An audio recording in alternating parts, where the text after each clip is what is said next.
সকাল সকাল হঠাৎ এক দাদাকে খুঁজে পেলাম যে আমলা, তুলসী, হলুদ, নিম, লাউ, অর্জুন চাল, থানকুনি, কুলেখাড়া, বাসক, গিলয়, অ্যালোভেরা, এরকম আরও কত কিছুর রস, নিমের রস, এ সমস্ত কিছু বিক্রি করছে এবং মানুষজন এক্সারসাইজ করে মর্নিং ওয়াক করে ফেরার পথে কিন্তু খেয়ে যাচ্ছে। আর ইনি গল্ফ গ্রিনে আমাদের বাড়ির একদম কাছে। তোমার মিক্স করে হয় না? হ্যাঁ হয়, মিক্স করে হবে, প্লেন হবে। না, নিমের সাথে কি মিক্স করে নর্মালি? নিম তুলসী হলুদ। নিম, তুলসী, হলুদ দাও। তো তোমার কি জুস করাই থাকে? হ্যাঁ, জুস রেডি করা থাকে। আচ্ছা, এটা কি নিম? তুলসী, তুলসী, এটা নিম, এটা নিম, এটা হলুদ।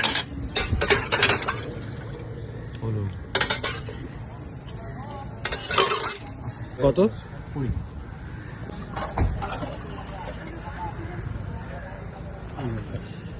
এটা কি জল? এটা জল জিরা জল মিক্সড। জল জিরা। বাহ, এটা কি ছোলা মুখ? বাহ, হয়ে যায় না।